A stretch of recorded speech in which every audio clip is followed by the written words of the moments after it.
T'es-tu déjà arrêté un instant pour te demander pourquoi tu continues à courir après quelqu'un qui ne bouge même pas le petit doigt pour toi? C'est presque ironique, tu t'épuises à essayer d'être suffisant pour quelqu'un qui ne te valorise même pas. Tu te justifies, tu t'illusionnes, tu te contentes de miettes, et tu appelles amour ce qui, en réalité, n'est que dépendance. Ce qu'il y a de curieux, c'est que plus tu fais d'efforts, moins on te respecte. La philosophie stoïcienne l'expliquerait simplement, rien de ce qui te vole ta paix intérieure ne mérite de rester dans ta vie. Et comme le disait Sénèque, celui qui cherche à l'extérieur ce qu'il devrait trouver en lui-même est condamné à la désillusion. Alors, cesse de nécessiter et commence à choisir. Reste jusqu'à la fin, car dans la dernière leçon, je vais t'apprendre à passer du rôle de celui qui quémande de l'attention à celui qui n'en a plus besoin pour être en paix avec lui-même. Mais avant de commencer la première leçon, si tu trouves ces vidéos utiles, je t'invite à t'abonner et à activer les notifications afin de rester informé des dernières nouveautés. Commençons. Numéro 1. Le prix de dépendre de quelqu'un qui ne te choisit pas. Il existe un prix silencieux que l'on paie quand on insiste pour rester là où l'on n'est plus choisi. Ce prix ne se voit pas sur un relevé bancaire, mais il vide quelque chose de bien plus précieux, ta paix intérieure. Tu t'habitues à attendre un message qui ne vient pas, un regard qui ne cherche plus le tien, une attention que tu ne reçois qu'à moitié. Tu te convaincs que, peut-être, demain les choses changeront, que l'autre traverse simplement une mauvaise période. Mais au fond, tu le sais, tu t'accroches à quelque chose qui s'est brisé depuis longtemps. Et le plus triste, ce n'est pas que l'autre ne te choisisse plus, mais que toi, tu continues à le choisir malgré tout. C'est là le piège de la dépendance émotionnelle, une manière élégante de dire que tu t'es oublié. C'est comme arroser une plante qui ne fleurira jamais, pendant que toi, tu te fanes lentement. La dépendance ne se déguise pas seulement en amour, mais aussi en peur. Peur de rester seul, peur de ne pas être assez, peur de ne jamais trouver mieux. C'est une forme d'abandon de soi, camouflée sous le nom de dévouement. Et même si tu te répètes que tu le fais par amour, la vérité, c'est que tu le fais pour combler un vide. Un vide qui s'agrandit chaque fois que tu tais ce qui te fait mal, chaque fois que tu acceptes des miettes en croyant festoyer, chaque fois que tu espères un changement qui ne viendra jamais. Aimer sans réciprocité, c'est comme allumer une bougie en plein ouragan, tu peux avoir les meilleures intentions du monde, mais le vent gagne toujours. L'âme ne s'épuise pas d'aimer, mais d'insister là où l'amour n'existe plus. Tu t'épuises à maintenir des conversations qui ne coulent plus, à insister sur des projets qui se défont, à justifier des comportements que tu sais injustifiables. L'illusion devient habitude, l'habitude devient résignation, et la résignation se transforme lentement en tristesse. Arrive alors un moment où tu ne ressens plus d'amour pour l'autre, mais pour l'idée que tu t'étais faite de lui. Les stoïciens disaient que la cause du malheur n'est pas ce qui nous arrive, mais la résistance à accepter ce qui est. Voilà la racine de tout, ce qui te fait souffrir, ce n'est pas de lâcher prise, mais de refuser de le faire. Tu continues d'espérer que l'histoire finira par tourner à ton avantage, que cette fois le dénouement sera différent, que l'autre te choisira enfin. Mais le cercle vicieux d'attendre ce qui ne vient jamais ne fait que t'enchaîner davantage. Chaque promesse non tenue devient une excuse de plus pour ne pas partir. Et te voilà, attendant un signe, alors que le signe, c'est toi, fatigué d'attendre. La clé, c'est d'apprendre à reconnaître quand une relation cesse de te nourrir. Il ne s'agit pas de compter combien de fois l'autre t'écrit ou te dit je t'aime, mais d'observer comment tu te sens après chaque rencontre. Te sens-tu apaisé ou plein de doutes? Te sens-tu davantage toi-même ou un peu moins? Si cette relation te retire plus qu'elle ne t'apporte, tu as déjà ta réponse. Aimer ne devrait pas faire si mal. L'amour sain ne te met pas en pause, ne te fait pas mendier de l'affection, ne t'oblige pas à te rabaisser pour tenir dans le cadre. Quand tu commences à te choisir, quelque chose change. Tu retrouves la voix que tu avais étouffée, le rire que tu avais enfoui, la dignité que tu avais donnée. Ce n'est pas de l'égoïsme, c'est de la survie émotionnelle. Parce que parfois, aimer, c'est aussi avoir le courage de fermer la porte. Pas par orgueil, mais par respect. Te respecter assez pour ne pas rester là où tu n'es plus choisi, là où ton amour n'a plus d'écho, là où le silence pèse plus que les mots.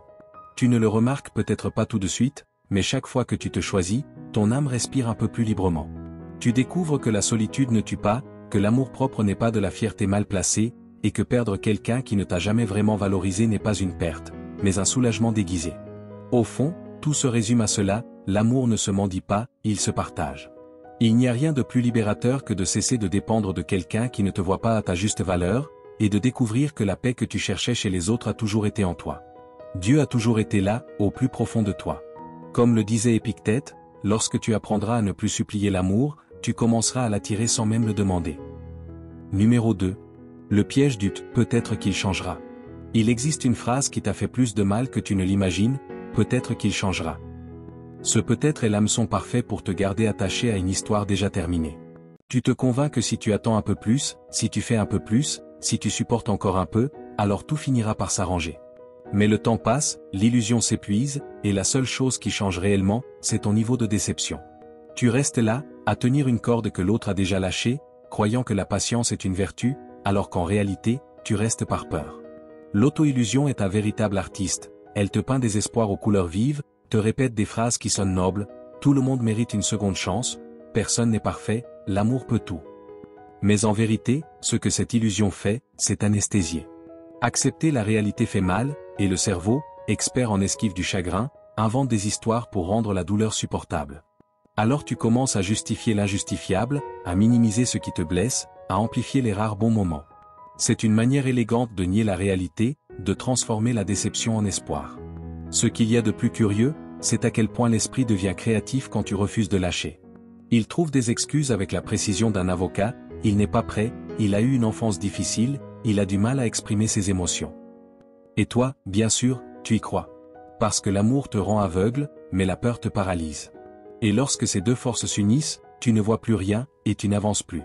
Tu continues à miser sur une dernière chance, à espérer une version de cette personne qui n'existe que dans ta tête. Tu attends le jour où elle se regardera dans le miroir et dira, « Cette fois, je vais changer. » Mais ce jour n'arrive jamais.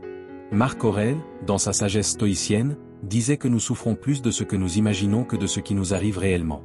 Et il avait raison. Ce qui te fait mal, ce n'est pas seulement ce que l'autre fait, mais ce que tu espères qu'il fera et qu'il ne fera jamais. Ce qui te blesse, c'est le film que tu as créé, ce scénario dont le dénouement heureux dépend de la transformation de quelqu'un d'autre. Mais la réalité ne suit pas ton scénario. Si l'autre ne veut pas changer, il ne changera pas. Et ce n'est pas ta responsabilité de le convaincre. C'est là qu'intervient la grande différence entre patience et négation émotionnelle. La patience te permet de comprendre, d'accompagner, de donner de l'espace. La négation, en revanche, te transforme en spectateur de ton propre épuisement. La patience, c'est attendre sans te perdre. La négation, c'est rester quand tu t'es déjà perdu. Être patient a du sens seulement quand il y a de la volonté des deux côtés. Mais quand tu es le seul à faire des efforts, ce que tu fais, ce n'est pas attendre, c'est te résigner sous le masque de l'espoir. Te libérer de ce piège exige une honnêteté brutale envers toi-même. Pas envers l'autre, envers toi. Demande-toi, attends-tu un vrai changement?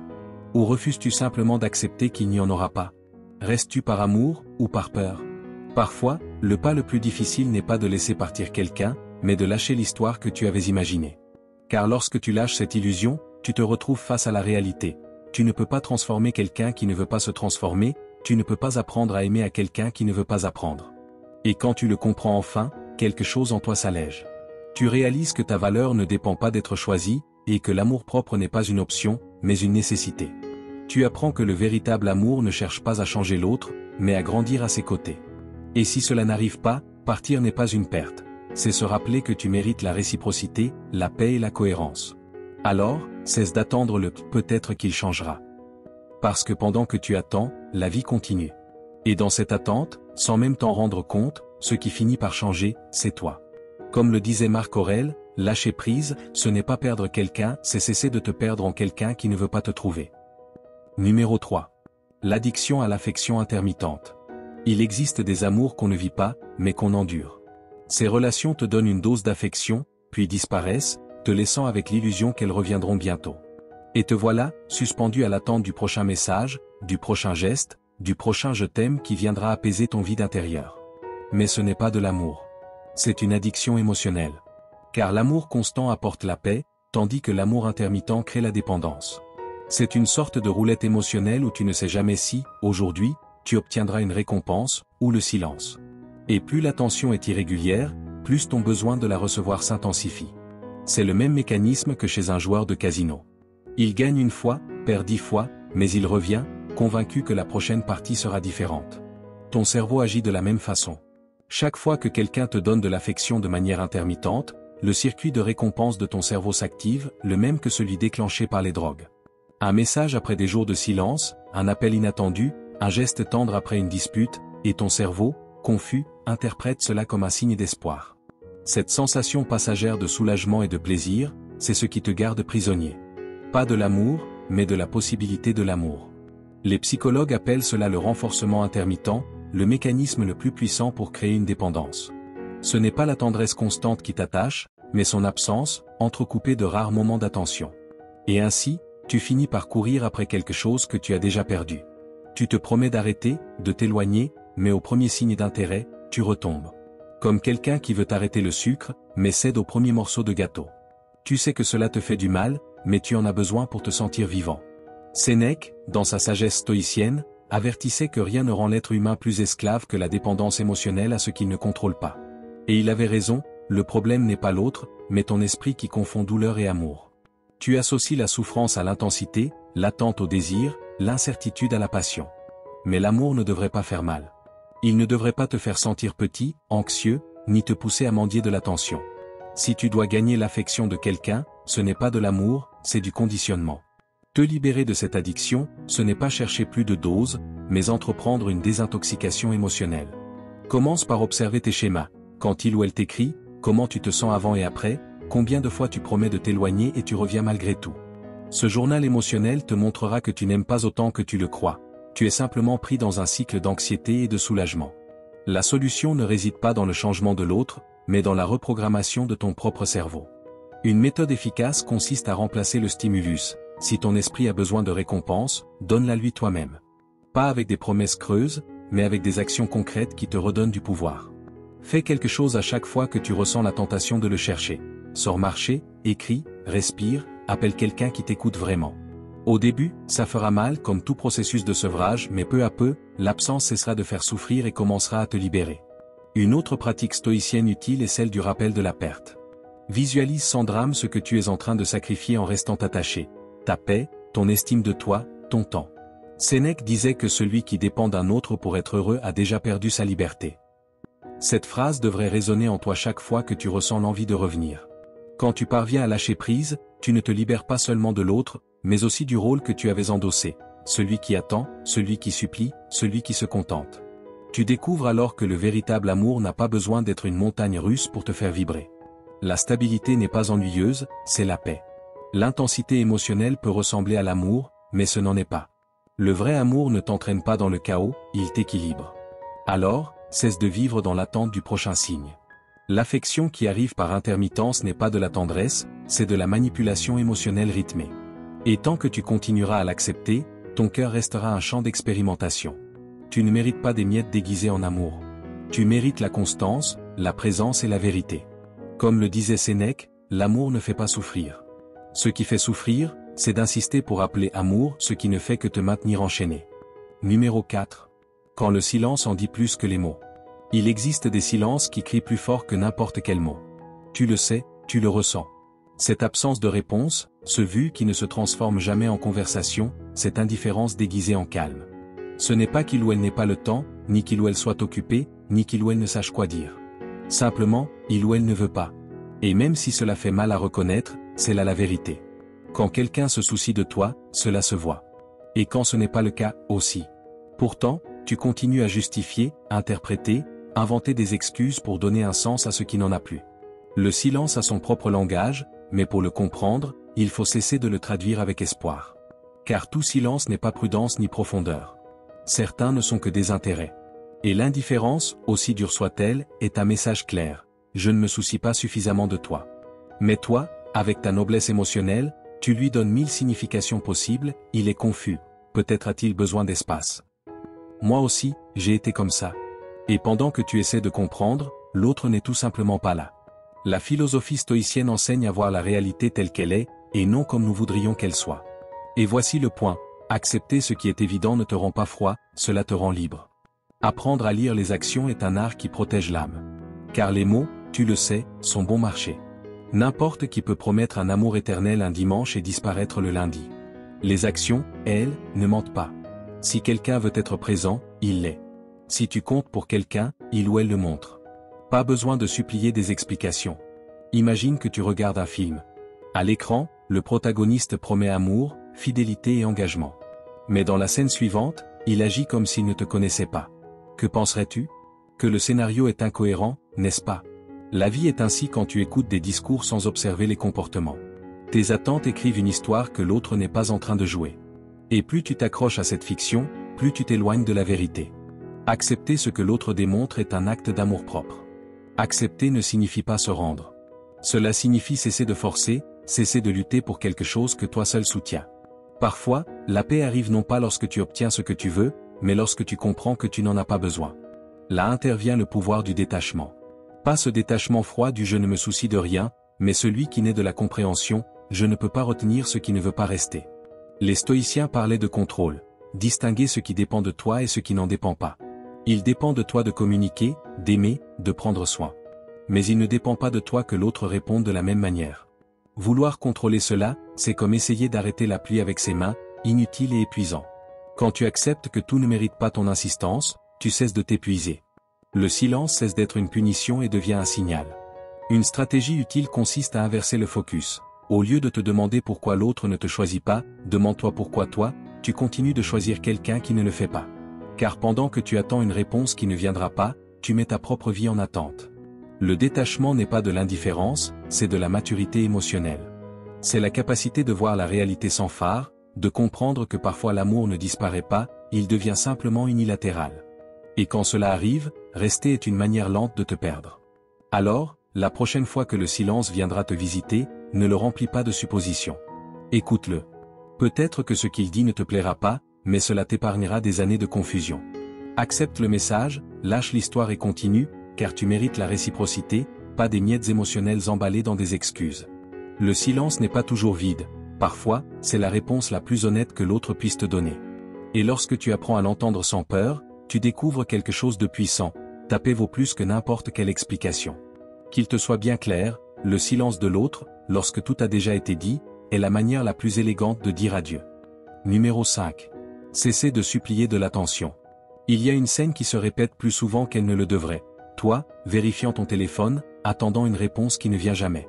Une partie de toi sait que tu ne devrais pas insister, mais tu es là, inventant des excuses pour justifier l'injustifiable, il doit être occupé, il n'a sûrement pas vu le message. Peut-être qu'il ne sait pas quoi dire. Et pendant ce temps, tu t'effaces, car lorsque tu commences à supplier de l'attention, sans t'en rendre compte, tu négocies ta propre dignité. Le besoin a un talent dangereux, il détruit la perception. Il te fait croire que demander de l'affection et de l'amour, alors qu'en réalité c'est de la faim. Et la faim, lorsqu'elle est profonde, te fait accepter des miettes, miettes de temps, de paroles, d'affection. Tu te contentes d'un ça va, tous les 3 jours, d'un je t'appellerai qui ne se réalise jamais, d'une présence à moitié réelle que tu appelles relation. Mais soyons clairs, lorsque tu dois supplier de l'attention, tu as déjà perdu la place que tu mérites. Les stoïciens, maîtres dans l'art de l'équilibre, disaient que ce qui dépend des autres ne doit pas altérer ta paix. Pourtant, tu es là, pendu à ton téléphone, comme si ta valeur dépendait d'une notification. Tu as confondu intérêt et validation, et cela t'a fait oublier l'essentiel. Celui qui veut vraiment être présent n'a pas besoin que tu l'appelles 20 fois. Être présent ne nécessite pas de rappel, cela nécessite de la volonté. Détecter quand tu demandes des miettes émotionnelles est un acte d'honnêteté brutale. Commence par observer tes propres excuses. Combien de fois minimises-tu le désintérêt de l'autre pour éviter de faire face à la réalité? Combien de fois dis-tu ça ne fait rien, alors que si, cela fait beaucoup? Chaque fois que tu justifies l'injustifiable, tu donnes la permission à quelqu'un de t'en donner moins. Et le pire n'est pas que l'autre te donne peu, mais que toi, tu acceptes peu en croyant que c'est suffisant. Imagine que tu vas dans un restaurant et que tu commandes un plat qui n'arrive jamais. On te sert seulement les restes, et pourtant, tu dis merci. Absurde, non? Eh bien, c'est exactement ce que tu fais lorsque tu acceptes de l'affection à moitié. Il ne s'agit pas d'exiger de l'amour, mais de reconnaître quand le plat est vide. Si tu dois supplier de l'attention, tu n'es pas dans une relation, tu es dans une attente déguisée. Et le plus triste, c'est que cette attente se nourrit de l'espoir. Retrouver ton centre n'est pas fermer ton cœur, c'est te replacer à la bonne place, celle où tu n'as pas besoin de courir après quelqu'un pour te sentir aimé. Commence par te rappeler que l'affection ne se supplie pas, elle se partage. Quand tu te choisis toi-même, les règles du jeu changent. Tu cesses d'insister là où il n'y a aucun écho. Tu cesses de courir derrière ce qui ne te cherche pas. Tu cesses de te contenter de messages vides.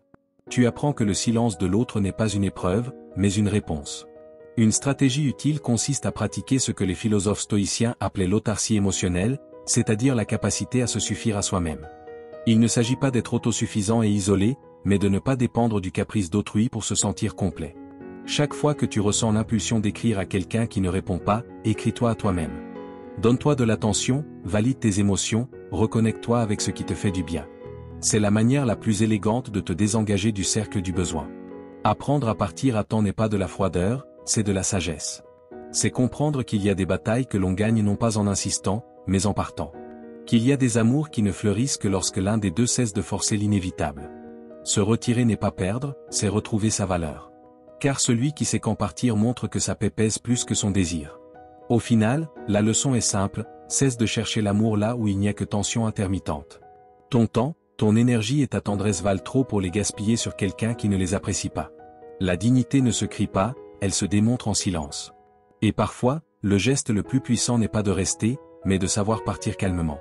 Comme le défendait Carl Jung, quand tu apprends à partir sans drame, tu découvres qui te suivait par amour et qui par habitude.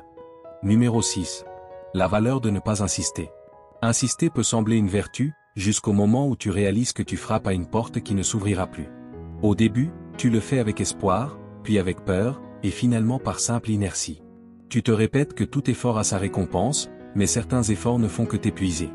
Il y a des relations qui ne prospèrent pas, peu importe combien tu les pousses, et des personnes qui, autant que tu tiennes à elles, ne resteront pas. Et le plus douloureux n'est pas qu'elles ne te choisissent pas, mais que tu continues à insister pour être choisi.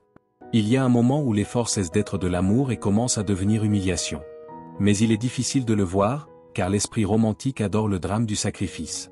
Tu crois que tenir bon est synonyme de force, que persister démontre l'engagement, que renoncer est perdre. Tu ne te rends pas compte que parfois, insister est simplement une manière élégante de ne pas accepter la réalité. Tu insistes non parce qu'il reste quelque chose, mais parce que tu ne supportes pas l'idée qu'il n'y ait plus rien. La ligne entre persévérance et dépendance est aussi fine que dangereuse.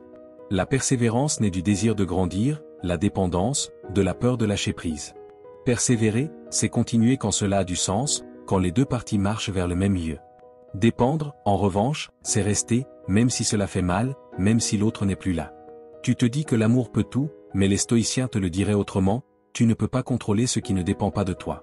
Tu peux prendre soin, donner, essayer, mais tu ne peux pas forcer quelqu'un à t'aimer. Insister dans une histoire que toi seul soutiens est comme essayer de ressusciter une plante morte en lui donnant plus d'eau. Tu ne la sauves pas, tu la fais pourrir, car l'amour, lorsqu'il n'est plus réciproque, devient une lutte inégale. Tu pousses, l'autre s'éloigne. Tu poses des questions, l'autre se tait. Tu attends, l'autre continue sa vie. Et pendant ce temps, tu te perds, tu mesures ta valeur à la réponse de l'autre.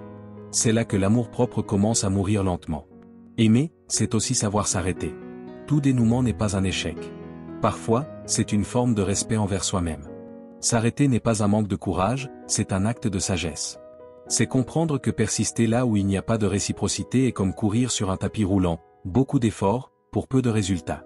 Lorsque tu t'arrêtes, tu peux enfin regarder autour de toi et voir ce que tu ignorais. L'amour ne se supplie pas, il se partage. Celui qui veut être là ne te met pas en pause, et ta dignité ne doit pas être le prix à payer pour garder quelqu'un près de toi. Les stoïciens parlaient de sérénité, celle qui surgit lorsque l'on accepte la réalité sans y résister. Il ne s'agit pas de devenir froid ou cynique, mais d'apprendre à distinguer entre lutter pour l'amour et s'épuiser par habitude. La différence est dans le but, si ton insistance t'approche de la paix, continue. Mais si elle te laisse vide, tu insistes au mauvais endroit. Une pratique utile consiste à se demander, insiste-je parce qu'il reste de l'amour ou parce que j'ai peur de lâcher prise? Si la réponse est la peur, voilà ton signal. Apprendre à lâcher prise ne signifie pas que tu n'en as rien à faire, mais que tu as compris que tu mérites quelque chose de plus qu'un amour à moitié. Et même si au début cela fait mal, avec le temps cette douleur se transforme en liberté. Cesser d'insister n'est pas abandonner, c'est te choisir toi-même. C'est dire, ça suffit, avec calme, non avec rancune. Car lorsque tu arrêtes de forcer ce qui ne coule pas, le silence cesse de faire mal et commence à guérir. Alors arrive cette paix que tu cherchais tant, non parce que l'autre est revenu, mais parce que toi, enfin, tu es revenu à toi-même.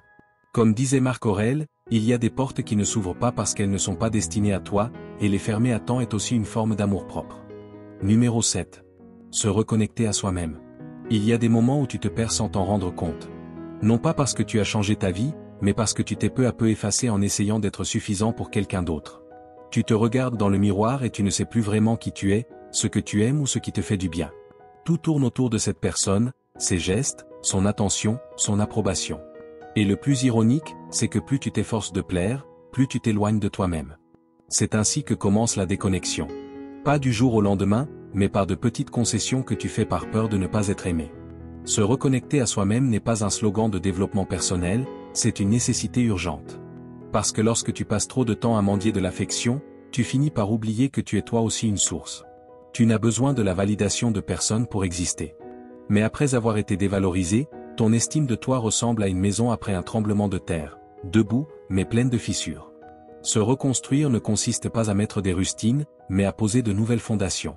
Commence par quelque chose de simple, te rappeler qui tu étais avant de justifier tout, avant de te demander constamment « ai-je fait quelque chose de mal ?»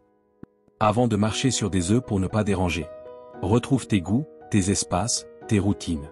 Le soin de soi n'est pas seulement se faire des masques ou aller à la salle de sport, même si cela aide. C'est revenir à un traitement respectueux de soi-même. Cesser de se punir pour ses erreurs et commencer à se parler avec la même tendresse que celle que tu offres à ceux que tu aimes. Les stoïciens enseignaient que la valeur d'une personne ne dépend pas de l'opinion d'autrui, mais de sa cohérence intérieure. Sénèque disait que personne ne peut te déprécier si tu ne te déprécies pas toi-même en premier. Voilà la clé, personne ne peut te retirer ta valeur si tu cesses de la chercher à l'extérieur. Le rejet, aussi douloureux soit-il, ne définit pas ta valeur. Il te montre simplement qu'il n'est pas prêt à te recevoir. Le soin de soi face au rejet est une sorte d'antidote émotionnel. Chaque fois que tu choisis de te reposer plutôt que de mendier de l'attention, chaque fois que tu dis non sans culpabilité, chaque fois que tu priorises ta paix avant une réponse, tu t'envoies le message « moi aussi j'ai de l'importance ». Et ce message, répété avec constance, devient peu à peu un acte d'amour pour soi. Redéfinir ton identité sans l'approbation de personne peut faire peur. Pendant longtemps, tu as cru être ce que les autres disaient de toi, trop sensible, trop intense, trop, quelque chose. Mais maintenant, il est temps d'écrire ta propre définition. Demande-toi, qui suis-je quand je n'essaie pas de plaire? Que veux-je quand je n'essaie pas de m'intégrer? Les réponses sont là. Elles ne viendront pas d'un coup, mais lorsqu'elles apparaîtront, elles te ramèneront à toi-même. Une stratégie simple consiste à pratiquer la reconnexion consciente. Consacre chaque jour quelques minutes à faire quelque chose juste pour toi, sans justification. Lire, marcher, écrire, ou simplement ne rien faire. L'objectif n'est pas de remplir le temps, mais d'apprendre à apprécier ta propre compagnie. Au début, cela peut être inconfortable, le silence est parfois dérangeant. Mais peu à peu, tu découvriras que la solitude n'est pas absence, mais espace. Un espace où tu te retrouves et redeviens suffisant pour toi-même. Et lorsque tu redeviens suffisant pour toi, tout change. Tu n'acceptes plus les miettes, tu ne te contentes plus d'amour à moitié, tu ne cours plus après l'attention. Tu n'as plus besoin que l'on te choisisse, parce que tu te choisis toi-même. Tu reprends le contrôle, la sérénité, la clarté. Comme l'ont toujours rappelé les philosophes stoïciens, la vraie liberté n'est pas d'avoir tout, mais de nécessiter moins. Se reconnecter à soi-même, c'est revenir au point de départ avec une nouvelle conscience. C'est comprendre que la personne que tu cherchais chez les autres était toujours là, attendant que tu cesses de mendier ce que tu pouvais te donner toi-même. Et même si cela coûte, c'est le retour le plus puissant que tu puisses faire, revenir à la maison, revenir à toi. Comme disait Gandhi, lorsque tu cesses de chercher à l'extérieur ce qui a toujours été à l'intérieur, tu trouves enfin la paix qui ne dépend de personne. Numéro 8. La leçon derrière l'abandon. Personne n'aime être abandonné. Cela fait mal, cela déstabilise, et pendant un temps, cela te fait croire qu'il y a quelque chose en toi qui n'a pas été suffisant. Tu restes là, le regard vide, te demandant à quel moment ce qui semblait si chaleureux a commencé à se refroidir. Mais il y a une vérité inconfortable que peu veulent accepter, l'abandon n'est pas toujours une perte. Parfois, c'est une redirection. On ne t'enlève rien, on te retire simplement de l'endroit où tu ne pouvais plus grandir. Même si ça fait mal, cet adieu non demandé est, au fond, une forme de libération. Le rejet a mauvaise réputation. On le voit comme une punition, un signe de manque d'amour. Et si tu le regardais autrement? Au lieu de penser, on m'a laissé, tu pourrais penser, on m'a libéré d'un endroit qui n'était plus pour moi. L'esprit s'accroche, l'ego résiste, et le cœur se plaint. Mais la vie, avec son ironie infinie, c'est ce qu'elle fait. Parfois, elle te ferme une porte non pas parce qu'elle te déteste, mais parce que tu refusais de lâcher celle qui grinçait déjà. Les stoïciens disaient que ce qui arrive n'est ni bon ni mauvais, cela dépend uniquement de la manière dont tu l'interprètes. Voilà la clé, l'abandon ne te détruit pas. Ce qui te détruit, c'est l'histoire que tu te racontes ensuite, je n'étais pas suffisant, personne ne reste avec moi, il doit y avoir quelque chose qui cloche chez moi. Mais si tu changes ton récit, tout change. Au lieu de te voir en victime, tu peux te voir comme un apprenant. Le rejet, lorsqu'on le regarde avec calme, ne te retire pas de valeur, il te donne une direction. La douleur, bien qu'inconfortable, est un maître très efficace. Elle t'enseigne ce que l'amour complaisant ne pouvait pas. Elle t'oblige à regarder en toi, à comprendre pourquoi tu avais tant besoin, pourquoi tu tolérais si peu, pourquoi tu te perdais dans ta quête d'être aimé. Grandir n'est jamais confortable, surtout lorsqu'il arrive déguisé en abandon. Mais si tu utilises cette douleur comme miroir, tu découvres des choses que tu ignorais auparavant. Imagine une métaphore simple, l'abandon est un feu. Si tu tentes de l'éteindre, en niant ce que tu ressens, il te brûle davantage. Mais si tu l'observes, si tu apprends de sa chaleur, tu peux l'utiliser pour illuminer ton chemin. Ce feu peut détruire ou transformer, selon la manière dont tu l'emploies. Lorsque tu choisis d'apprendre, la douleur devient une alchimie émotionnelle, elle transforme la blessure en conscience, et le vide en espace pour du nouveau. Remercier pour ce qui n'a pas fonctionné semble absurde au début. Comment pourrais-tu remercier quelqu'un qui t'a fait du mal? Mais avec le temps, tu comprends que tu ne remercies pas la douleur, mais la leçon. Tu remercies de t'être vu, de t'être connu dans ta fragilité, d'avoir découvert tes limites et tes forces. Tu remercies que le rejet t'ait poussé à grandir, que l'abandon t'ait obligé à revenir à toi. Parfois, celui qui te quitte t'enseigne, sans le vouloir, une leçon que personne d'autre n'aurait pu te donner. Tu n'as pas besoin d'être choisi pour avoir de la valeur. Transformer la blessure en autoconscience est la dernière étape. C'est cesser de regarder ce que tu as perdu et commencer à voir ce que tu as gagné. C'est comprendre que tout ce qui est brisé ne se répare pas forcément, mais peut être resignifié. L'amour de soi naît précisément à ce moment, lorsque tu décides de cesser de chercher à l'extérieur ce qui est déjà en toi. Tu n'as pas besoin que quelqu'un reste pour te sentir complet. Ainsi, oui, l'abandon t'aide à grandir. Mais il purifie aussi, te libérant du besoin d'être accepté. Il te ramène à ton axe, te montre que la vie ne se termine pas lorsque quelqu'un part, mais lorsque tu cesses de te reconnaître. Chaque rejet que tu surmontes te rend plus conscient, plus serein, plus toi-même. Le véritable croissance ne survient pas quand tout va bien, mais quand tu apprends à fleurir au milieu du chaos. Retiens bien ceci, la vie ne te retire pas des personnes. Elle te retire des illusions. Et lorsque tu cesses de t'y accrocher, tu découvres que tu n'as jamais vraiment perdu ce qui t'appartenait. Numéro 9. Choisir la sérénité plutôt que le manque. Parfois, tu crois avoir besoin de quelqu'un pour te sentir bien. Que sans cette personne, tout perdrait son sens. Que la calme n'arrive que lorsqu'on est accompagné.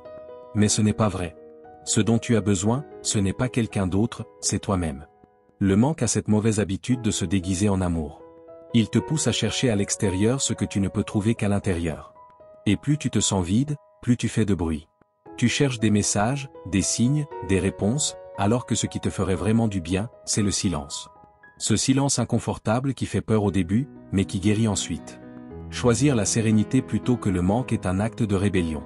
Dans un monde où tout le monde court après quelque chose ou quelqu'un, on nous a appris que être seul est un échec, que le silence est ennuyeux, que la sérénité est une forme de résignation. Mais les stoïciens avaient compris, celui qui domine son esprit domine son monde. Et ce pouvoir commence lorsque tu décides de ne pas réagir à chaque vide, lorsque tu cesses de courir après celui qui t'ignore. La sérénité ne se cherche pas, elle se construit. Le besoin te pousse à combler les vides, même avec ce qui ne te sert pas. Tu te contentes de conversations sans âme, de compagnie qui n'accompagnent pas, d'affection de seconde main. Parce que l'esprit, lorsqu'il n'est pas en paix, confond attention et amour. Mais le paradoxe est que plus tu quémantes de la compagnie, plus tu te sens seul. C'est un cercle vicieux, tu as besoin de l'autre pour ne pas te sentir vide, mais plus tu t'éloignes de toi-même, plus ce vide grandit. Le silence, en revanche, a mauvaise réputation parce qu'il ne flatte pas l'ego. Il te laisse seul avec tes pensées, ce qui est inconfortable. Mais il ne t'attaque pas, il révèle, il te montre ce que tu avais recouvert avec des distractions. C'est dans cette pause que tu découvres ce qui te fait mal, ce qui te manque et quelle partie de toi tu attends toujours que quelqu'un répare. Si tu apprends à rester là, sans fuir, sans chercher un pansement émotionnel, tu commences à guérir. Le silence t'enseigne quelque chose que les mots ne peuvent pas, ton valeur ne dépend pas d'être écouté, mais de t'écouter toi-même. Trouver satisfaction dans ta propre présence est un apprentissage, pas une coïncidence. Commence par de petites choses, apprécier un café sans regarder ton téléphone, te promener seul, regarder un film sans distraction. C'est un entraînement pour apprendre à être avec toi-même. Peu à peu, tu réalises que la paix n'arrive pas lorsque tout est en ordre autour de toi, mais lorsque tu cesses d'essayer de t'adapter à des endroits où tu n'appartiens pas. Alors la sérénité cesse d'être un objectif et devient ta façon de vivre. Tu ne confonds plus le bruit avec la compagnie. Tu ne poursuis plus ce qui s'éloigne, car tu as compris que la sérénité ne se quémande pas, elle se cultive. Comme disait Sénèque, la sérénité ne se trouve pas en fuyant le bruit, mais en apprenant à ne pas en avoir besoin pour te sentir vivant. Numéro 10. Aimer sans se perdre. Aimer ne devrait pas signifier disparaître, mais parfois, sans t'en rendre compte, tu le fais. Tu te dilues, tu t'adaptes, tu te modèles pour devenir la version que tu crois que l'autre souhaite. Tu changes ton rythme, tes plans, tes idées, tout pour soutenir un nous qui, si tu y regardes de près, t'a laissé de côté. Le pire, c'est que cela te semble normal, car on t'a enseigné que l'amour consiste à tout donner, même lorsque ce tout te laisse vide. Mais aimer n'est pas disparaître, aimer, c'est partager, pas t'évanouir dans l'autre. La différence entre amour et attachement est subtile mais essentielle. L'amour t'élargit, l'attachement te serre. L'amour te laisse être, l'attachement t'enferme. Quand tu aimes, tu profites de la compagnie de l'autre sans perdre la tienne. Quand tu t'attaches, tu deviens obsédé par le fait de ne pas perdre l'autre, même si cela signifie te perdre toi-même. Le piège est que l'attachement se déguise bien, il ressemble à de la dévotion, à de la passion, à de l'engagement. Mais dessous se cache la peur et le désespoir. La peur de la solitude, de ne pas être suffisant, de s'effondrer si l'autre s'éloigne. L'amour sain naît de la liberté, non du besoin. Maintenir ton essence dans une relation est un acte de maturité émotionnelle. Il ne s'agit pas d'être égoïste, mais de se rappeler qu'une relation ne doit pas t'absorber, elle doit t'accompagner. Si tu dois renoncer à ce que tu es pour garder quelqu'un, ce n'est pas de l'amour, c'est une négociation émotionnelle au prix de ton identité. Réfléchis, à quoi sert d'être aimé si, pour cela, tu dois cesser d'être toi? Les stoïciens parlaient souvent d'équilibre intérieur. Rien d'extérieur ne devrait avoir assez de pouvoir sur toi pour te voler la paix. Dans l'amour, cela s'applique plus que jamais. Quand l'autre devient ton centre, tout le reste vacille. S'il sourit, tu es heureux. S'il s'éloigne, tu t'effondres. C'est comme donner à quelqu'un le contrôle de ton état émotionnel alors qu'il ne sait même pas ce qu'il veut. Aucun amour ne peut supporter cela. Poser des limites sans culpabilité est un autre apprentissage difficile mais salvateur. Dire « non » n'est pas un acte d'égoïsme, c'est une forme de respect. Celui qui t'aime vraiment ne se fâche pas, il comprend, respecte et même apprécie tes limites. Mais si quelqu'un s'irrite parce que tu commences à prendre soin de toi, ce n'était pas de l'amour qu'il cherchait, c'était du contrôle. La décision devient claire, soit tu continues à satisfaire l'autre, soit tu commences à vivre. Une technique utile pour rester centré dans une relation consiste à imaginer une balance. D'un côté, toi, de l'autre, le lien. Si chaque décision, chaque geste, chaque mot commence à pencher d'un côté, arrête-toi. Pas parce que l'amour est lourd, mais parce que l'amour ne doit jamais être un déséquilibre constant. Aimer, c'est marcher côte à côte, pas s'agenouiller pour que l'autre avance. Construire des liens depuis la liberté est bien plus puissant que le faire depuis la peur. Cela signifie que tu choisis d'être là, que tu ne te forces pas à rester. Que tu partages ta vie, mais que tu ne la donnes pas entièrement. Si l'autre part, cela fera mal, bien sûr, mais tu ne seras pas détruit, parce qu'il ne t'appartient pas et tu ne lui appartiens pas non plus. Deux personnes complètes qui s'accompagnent, c'est l'amour. Deux moitiés qui se cherchent pour ne pas sombrer, c'est la dépendance. Aimer sans se perdre, c'est apprendre à te soutenir, même quand l'autre n'est pas là. C'est pouvoir regarder quelqu'un dans les yeux sans oublier qui tu es. C'est comprendre que aimer n'est pas fusionner, mais se retrouver sans cesser d'être soi. La liberté ne diminue pas l'amour, elle le renforce. La véritable connexion n'est non pas de la peur de perdre l'autre, mais de la tranquillité de savoir que, quoi qu'il arrive, tu ne te perdras pas toi-même. Comme le disait Paulo Coelho, l'amour le plus sage ne retient pas, il accompagne. Il ne demande rien, il comprend. Il ne comble pas les vides, il les illumine. Si tu as trouvé ce texte utile, écris en commentaire qui ne te valorise pas, abonne-toi, active les notifications et partage ton avis pour que YouTube reconnaisse la valeur de ces vidéos. Merci sincèrement pour ton temps et ton soutien. On se retrouve pour notre prochaine aventure. Un salut chaleureux.